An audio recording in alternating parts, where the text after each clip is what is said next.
الحمد لله رب العالمين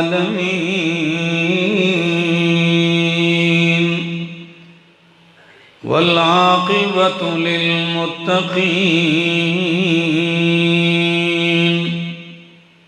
والصلاة والسلام على أشرف الأنبياء وإمام المرسلين وعلى آله وأصحابه وأهل بيته أجمعين. أما بعد فأعوذ بالله من الشيطان الرجيم. بسم الله الرحمن الرحيم.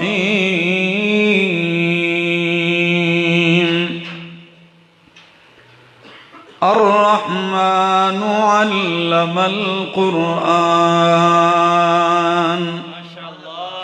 خلق الإنسان علمه البيان. وقال تعالى اقرأ باسم ربك الذي خلق. وقال تعالى إن هذا القرآن يهدي للتي هي أقوم. وقال النبي صلى الله تعالى عليه وسلم بلغوا عني ولو آية.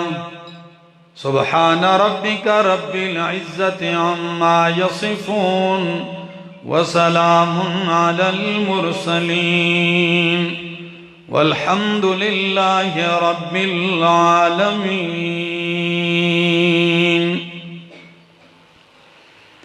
انتہائی قابل عزت، قابل احترام، ذی قدر و ذی وقار علماء کرام اور ضلع ہری پور کے اس نواحی گاؤں پھرالا اور گرد و نواح سے آئے ہوئے میرے معزز مکرم دوستو، السلام علیکم.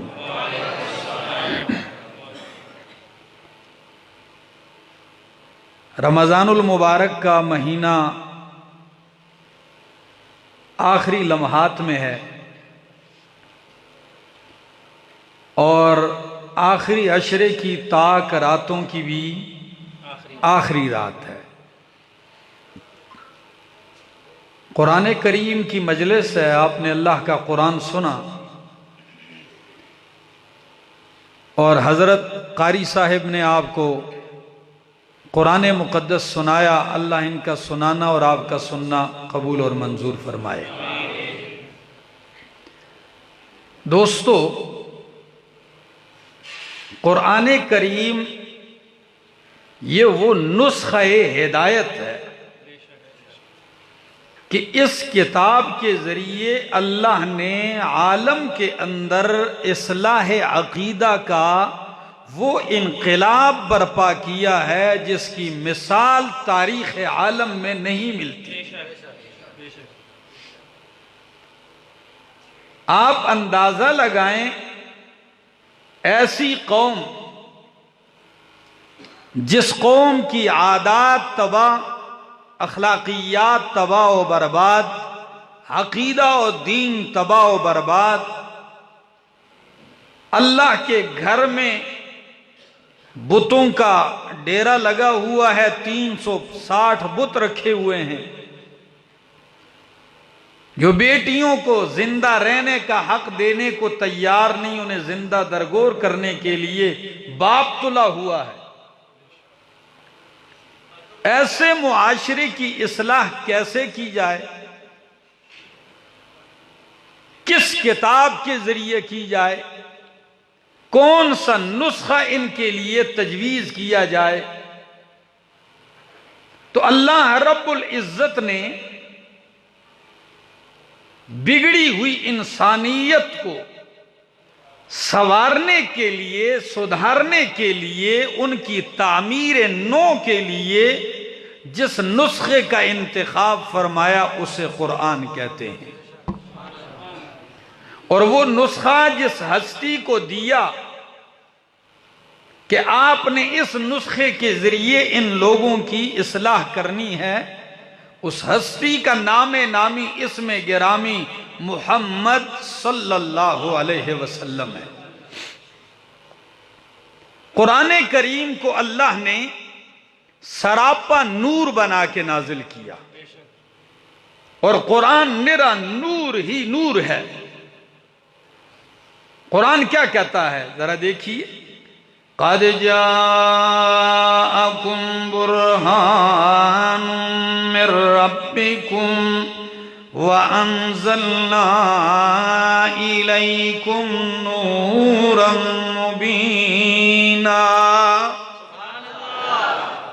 اے کائنات والو، قَدْ جَاءَكُمْ بُرْهَانٌ مِّن رَبِّكُمْ، تحقیق تمہارے پاس دلیل آ چکی، تمہارے رب کی طرف سے برہان آ چکی۔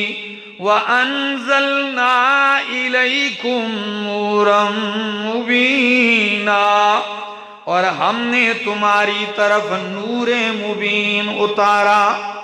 کیا اتارا؟ نور مبین اتارا۔ بس ہو گیا، جزاک اللہ۔ وَأَنزَلْنَا إِلَيْكُمْ نُورًا مُبِينًا، اور ہم نے آپ کی طرف کھلا نور اتارا۔ قرآن نور مبین بن کے آیا، اور یہ نور قرآن جب آیا میرے پاک پیغمبر کے سینے پر، آپ کے قلب اطہر پہ اترا، تو قرآن کہتا ہے اِنَّا أَرْسَلْنَاكَ شَاهِدًا وَمُبَشِّرًا وَنَذِيرًا وَدَاعِيًا إِلَى اللَّهِ بِإِذْنِهِ وَسِرَاجًا مُنِيرًا۔ میرا پاک پیغمبر، میں نے آپ کو سراج منیر بنا کر بھیجا ہے، روشن چراغ۔ آپ کے ذریعے نور ہدایت پھیلے گا، آپ کے ذریعے نور قرآن پھیلے گا، آپ کے ذریعے نور ہدایت پھیلے گا۔ ورنہ قرآن آنے سے پہلے کا حال تو یہ اللہ فرماتے ہیں مَا كُنْتَ تَدْرِي مَا الْكِتَابُ وَلَا الْإِيمَانُ وَلَكِنْ جَعَلْنَاهُ نُورًا۔ مَا كُنْتَ تَدْرِي مَا الْكِتَابُ وَلَا الْإِيمَانُ، میرا پیغمبر آپ نہیں جانتے تھے کتاب کیا ہے، اور آپ نہیں جانتے تھے کہ ایمان کی طرف دعوت کیسے دینی ہے۔ ما کنت تدری مل کتاب ولل ایمان کا معنی تو دیکھیے، آپ کو یہ معلوم نہیں تھا کہ ایمان کی طرف دعوت کیسے دینی ہے۔ میں نے قرآن مقدس اتار کر آپ کو طریقہ بتلا دیا، لوگوں کو یوں دعوت دینی ہے۔ پھر وہ وقت بھی آیا، قرآن کہتا ہے أَلَمْ يَجِدْكَ يَتِيمًا فَآوَى وَوَجَدَكَ ضَالًّا فَهَدَى وَوَجَدَكَ عَائِلًا فَأَغْنَى۔ اس پہلے جملے پہ غور کیجئے، فرمایا وَوَجَدَكَ ضَالًّا فَهَدَى۔ تیرہ معنی کیے ہیں، امام قرطبی ذکر کرتا ہے، لیکن ایک معنی آج سن لیجئے، عجیب معنی ہے، اے وَوَجَدَكَ بَيْنَ قَوْمٍ ظُلَّالٍ فَهَدَاهُمُ اللَّهُ بِكَ۔ میرا پاک پیغمبر، میں نے آپ کو گمراہ قوم کے بیچ میں پایا، آپ کے ذریعے ان سارے گمراہوں کو ہدایت دے دی۔ وَوَجَدَكَ ضَالًّا فَهَدَى، اے فَهَدَاهُمُ اللَّهُ بِكَ۔ یہ کتاب ہے اور اسی کتاب سے وہ انقلاب پیدا ہوا ہے۔ آج ہم اگر عالم کی اصلاح کرنا چاہتے ہیں، معاشرے کی اصلاح، تو ہمیں چاہیے کہ رب کا قرآن سنائیں۔ اللہ کا قرآن کہتا کیا ہے؟ آپ نے قرآن شروع کیا، بسم اللہ سے شروع کیا اور والناس پہ ختم کیا، ایسا ہی ہے۔ تو با اور سین کو ملاؤ تو کیا مت بس ہیں؟ یعنی کیا قرآن بس نہیں ہے تمہارے لیے؟ ہدایت کے لیے قرآن بس؟ کتنی عجیب کتاب ہے۔ اور کمال کی بات دیکھیے، آپ نے قرآن کا آغاز کیا الحمدللہ رب العالمین الرحمن الرحیم مالک یوم الدین۔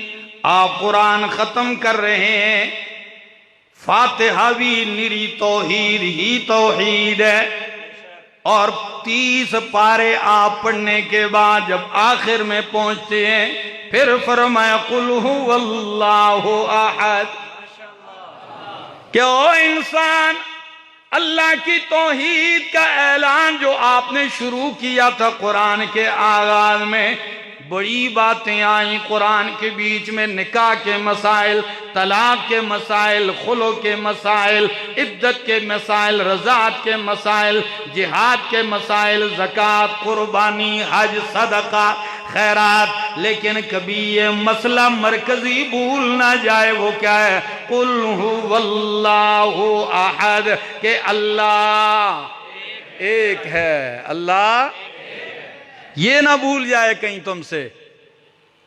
تو کبھی اس سورہ فاتحہ اور اخلاص کو سمجھو تو صحیح نا۔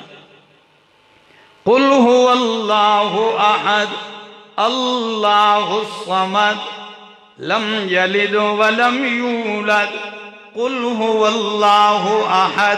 میرا پیغمبر کہہ دیجئے کہ اللہ ایک ہے۔ علامہ عبد الماجد دریابادی فرماتے ہیں یا قل کا معنی ہے اعلان کر دیجئے۔ یہاں کیا معنی ہے؟ یعنی اعلان کر دیجئے کہ اللہ احد، اللہ ایک ہے، یکتا ہے۔ آپ کہیں گے ایک تو احمد جمشید بھی ایک ہے، مولانا عبد الکریم صاحب بھی ایک ہے، آپ میں سے ہر آدمی کیا ہے؟ ایک ہی ہے۔ کیوں حاجی صاحب آپ دو ہیں کہ ایک ہیں؟ ایک ہی ہیں۔ یہ معنی تو سمجھنا چاہیے کہ اللہ ایک ہے، کیا مطلب ہے اس کا؟ قل هو اللہ احد، اللہ ایک ہے، میں ایک ہوں لیکن دوسرے کا محتاج ہوں۔ اللہ ایسا ایک ہے جو دوسرے کا محتاج۔ دوسرا مطلب سمجھ لیجئے، میں ایک ہوں، بندہ ہونے میں ایک ہوں، محتاج ہوں، لیکن اللہ ایک ہے، یعنی الہ و معبود ہونے میں ایک ہے، وہ الہ ہونے میں ایک ہے۔ قل هو اللہ احد اللہ الصمد، اللہ بے نیاز ہے۔ عام اردو کے تراجم میں یہی لفظ ملتا ہے، کیا؟ اللہ بے نیاز ہے۔ اللہ اکبر۔ لیکن شاہ عبد القادر محدث دہلوی رحمہ اللہ معنی کرتے ہیں اللہ الصمد، اللہ نرادھار ہے۔ کیا معنی کرتے ہیں؟ نرادھار ہے۔ موضح القرآن آپ کے عام مسجد میں بھی پڑھی ہوگی یہ تفسیر، یہ بالکل پیور ہندی زبان کا لفظ ہے، نرادھار۔ اور عطا اللہ شاہ بخاری رحمہ اللہ فرماتے ہیں میں نے جیل میں کسی پنڈت سے پوچھا کہ پنڈت جی تساڑی بولی وچ نرادھار کس آہتے نے، کیا مطلب ہے اس کا؟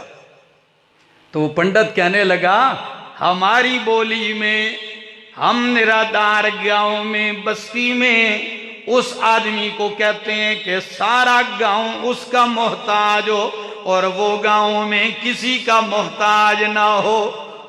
تو میں جھوم گیا، میں نے کہا تیرے گاؤں کا سردار کیا نرادار ہوگا؟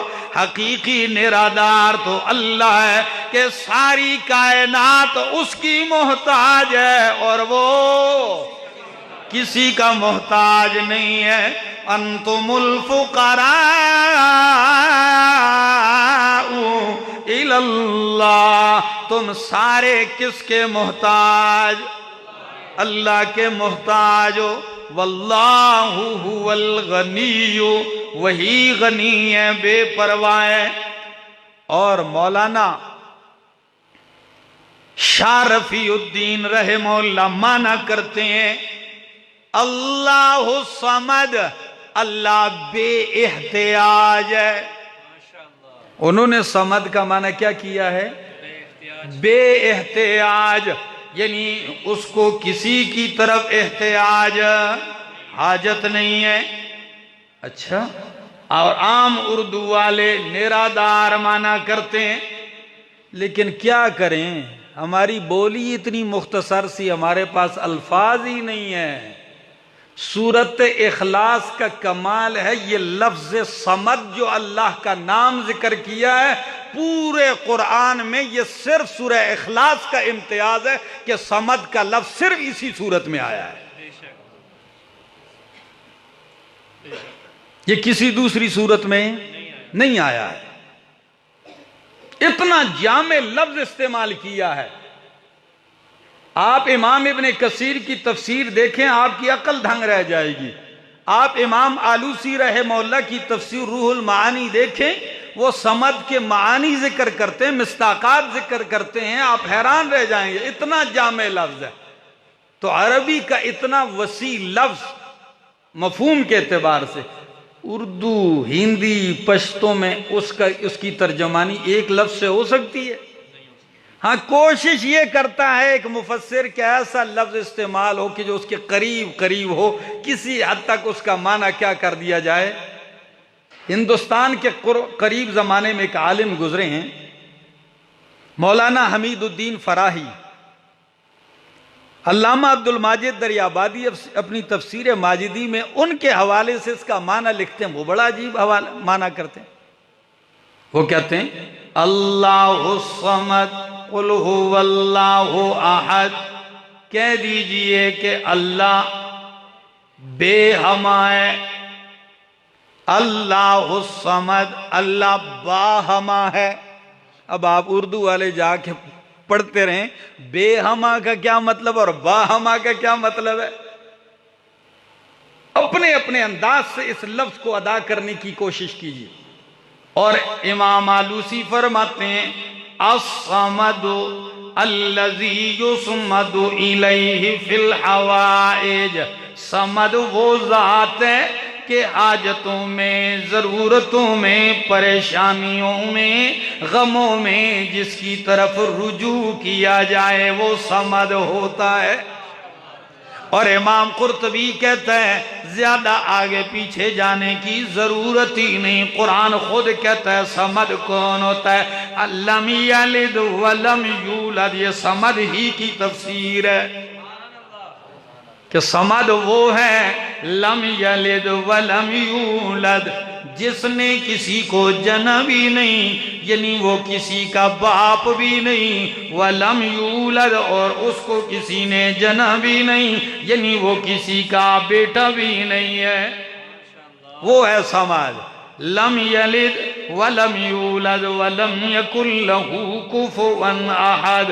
تو فاتحہ میں توحید کا بیان، سورت اخلاص میں توحید کا بیان، فاتحہ میں فرمایا تمام صفات کارسازی اللہ کے لیے، تمام صفات الوہیت اللہ کے لیے ہے۔ تو سورت فلق میں فرمایا قل اعوذ برب الفلق، ادھر فرمایا رب العالمین، ادھر کیا فرمایا؟ رب الفلق۔ قرآن کا اول اور آخر کا ربط ہے، یہ بے ربطہ کلام نہیں۔ ادھر فرمایا رب العالمین، رب العالمین ہے، اور آخر میں فرمایا قل اعوذ برب الفلق۔ او میرا بندہ، جب پہلے دن ہی سے فاتحہ سے تو نے شروع کر دیا کہ رب العالمین وہ ہے، خالق کائنات وہ ہے، جب یہ تو مان گیا تو اب آخر میں یہ بھی کہے کہ میں اسی رب کی پناہ میں آتا ہوں۔ پناہ بھی کس کی پکڑ؟ آپ اللہ کی پناہ میں آتے ہیں کہ نہیں آتے؟ سچ بتاؤ۔ مولانا عبدالکریم صاحب پھرالے والے ہیں، اس لیے پوچھتا ہوں کیونکہ میرے گاؤں والے ہیں۔ تو یہ بتاؤ آپ کس کی پناہ میں آتے ہیں؟ جو مانتے ہو وہ کہو اللہ کی پناہ میں۔ ایسا ہی ہے۔ تو پھر جب آپ مکان بناتے ہو تو ہنڈی کالے رنگ کی کیوں الٹی رکھ دیتے ہو؟ جی، کوٹھی بنا کے اوپر کالی کٹوی رکھ دیتے ہو، ایسا کرتے ہو کہ نہیں؟ کیوں؟ نظر بد سے دور ہے۔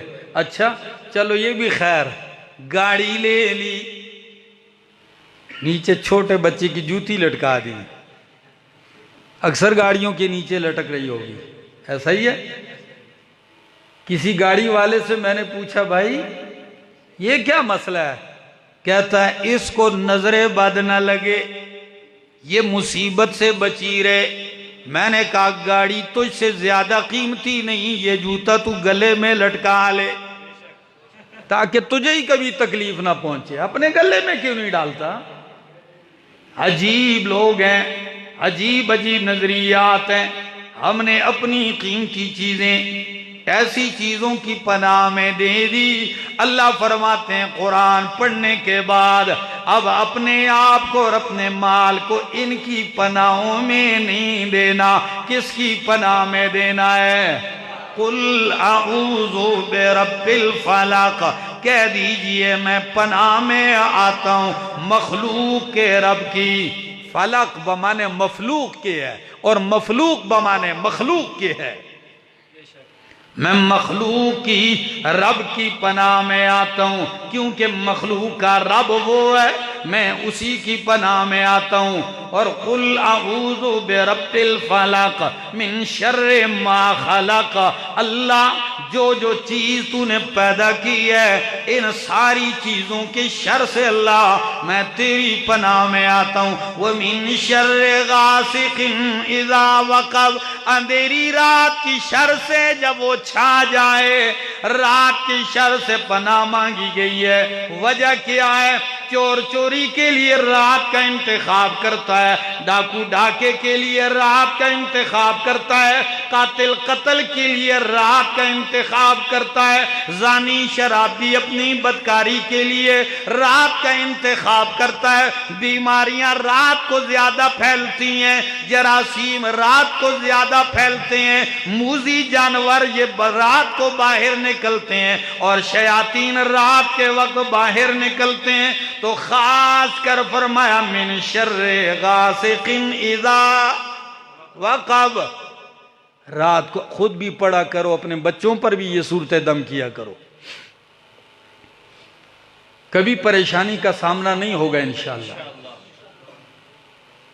تو یہ قرآن مقدس ہے، اول دیکھو آخر دیکھو۔ فرمایا قل اعوذ برب الناس ملک الناس الہ الناس من شر الوسواس الخناس الذی یوسوس فی صدور الناس۔ ادھر فرمایا مالک یوم الدین، ادھر فرمایا مالک الناس۔ جو بات شروع کی آخر میں اس کی طرف اشارے کیے۔ میرے دوستو آج ہم بھی قرآن سننے آتے ہیں، آج ہم بھی اللہ کی کتاب پڑھنے آتے ہیں، ساری زندگی یوں ہی گزار دیں گے، سارے اوقات یوں ہی ضائع کر دیں گے؟ نہ میرا دوست، اگر سیکھنا ہے تو پھر اپنے اوقات کو قیمتی بناؤ، آؤ عہد کرو کہ انشاءاللہ رب کا قرآن سیکھیں گے۔ سیکھو گے کہ نہیں سیکھو گے؟ محنت کرو گے؟ آئندہ یہ عزم کرو انشاءاللہ جو ہی شعبان رمضان کا مہینہ شروع ہوگا ہم قرآن کریم سیکھنے کے لیے اپنے اوقات کیا کر دیں گے؟ وقف کریں گے۔ زندگی تو گزر جائے گی، یہ رمضان جا رہا ہے، اللہ جانے آئندہ سال رمضان المبارک کا مہینہ آئے ہم میں سے کئی نہ ہوں۔ کتنے ہی لوگ ہوں گے جو گزشتہ رمضان آپ کے ساتھ شریک ہوں گے، روزوں میں، عید میں بھی شریک ہوئے ہوں گے، اور آج وہ نہیں ہوں گے۔ تو ہماری کیا گارنٹی ہے کہ ہم ہمیشہ زندہ رہیں گے؟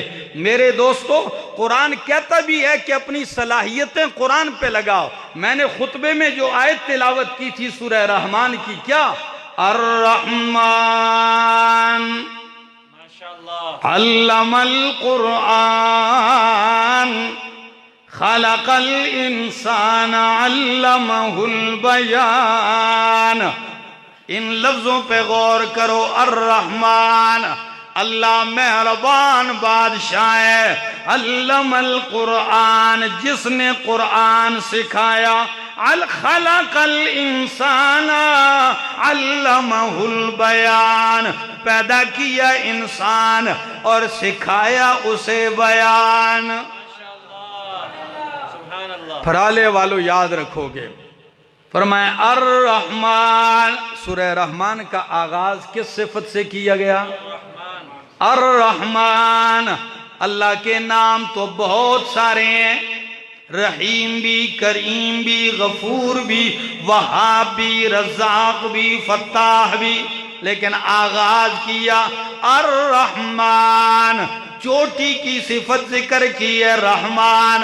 رحمان رحمت سے ہے، یعنی ہم ہر وقت اللہ کی رحمت کے محتاج ہیں، ہر وقت اللہ کی رحمت کے طلبگار ہیں، ہر وقت اللہ کی رحمت کے منگتے ہیں۔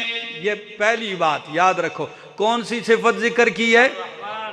رحمان، کہ ہم ہر وقت رحمت کے محتاج ہیں اور اللہ رحمت کرنے والا ہے۔ دوسری صفت علم القرآن۔ اللہ اکبر۔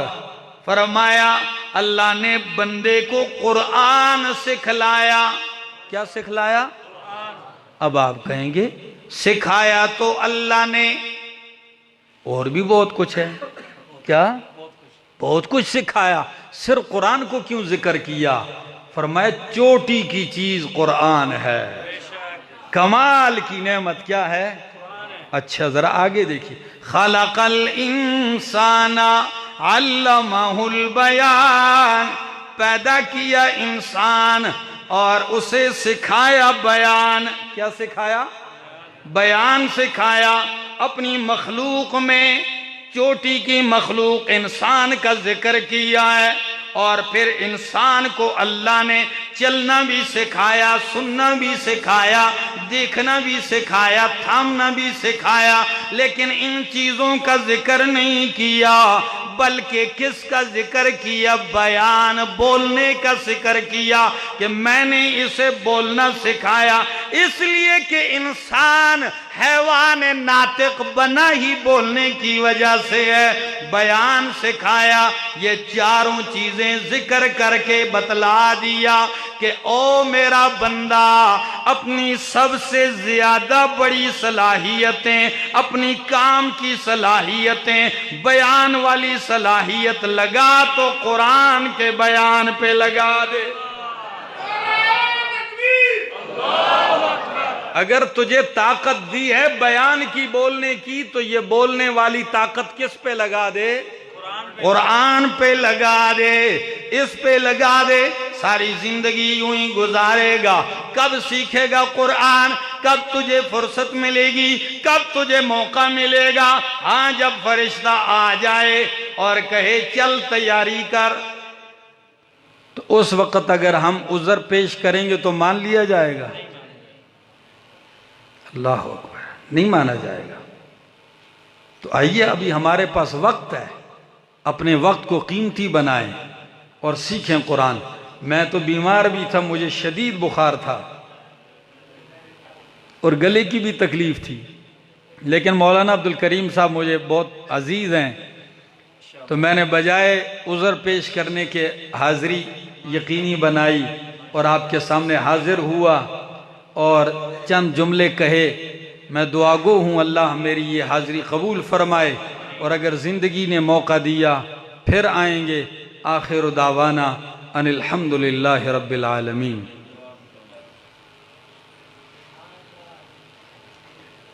آمین۔ الحمد للہ رب العالمین والعاقبۃ للمتقین والصلاة والسلام علی سید الانبیاء والمرسلین وعلی آلہ وصحبہ اجمعین۔ اے اللہ ہماری حاضری قبول اور منظور فرما۔ مولا کریم جتنے لوگ آئے ہیں سب کی جھولیوں کو رحمتوں سے بھر دے، یا دور دراز سے باہر ملکوں سے لوگ سنتے ہیں، اللہ جتنے بھی پردیسی ہیں سب کی حاجتیں پوری فرما، ان کے دکھوں کا مداوع فرما، سب کو جھولیوں کے ساتھ، بڑی جھولیوں کے ساتھ، خوشحالیوں کے ساتھ اپنے وطن آنے کی توفیق عطا فرما، ان کی روزیوں میں برکتیں عطا فرما۔ اور خصوصاً رمضان المبارک کا مہینہ ہے، آج تاک راتوں میں سے آخری رات ہے، پھر شاید یہ رات آئے اور ہم نہ ہوں، اس لیے دعا گو ہیں کہ اللہ ہماری مغفرت فرما دے۔ اللہ رمضان میں جو تو معافیاں کرتا ہے، اللہ ان معاف لوگوں میں ہمیں بھی شامل کر دے۔ اللہ جن پہ تو رحم کرتا ہے، اللہ ان رحم کرنے ان مرحومین میں اللہ ہمیں بھی شمار فرما۔ اے اللہ جن پہ کرم فرماتا ہے، اللہ ان میں ہمارا شمار بھی کر دے۔ اے اللہ جنہوں نے قرآن کریم سنایا اور جن لوگوں نے شوق سے سنا، اللہ سب کو معاف فرما۔ خطائیں اے اللہ معاف فرما، گناہوں کو نیکیوں میں بدل فرما۔ اے اللہ غموں کو خوشیوں میں تبدیل فرما۔ ملک پاکستان کی حالت کے اوپر اللہ خاص کرم فرما۔ اے اللہ ہمارے اس ملک کی حفاظت فرما، اندرونی بیرونی ہر قسم کی سازشوں سے۔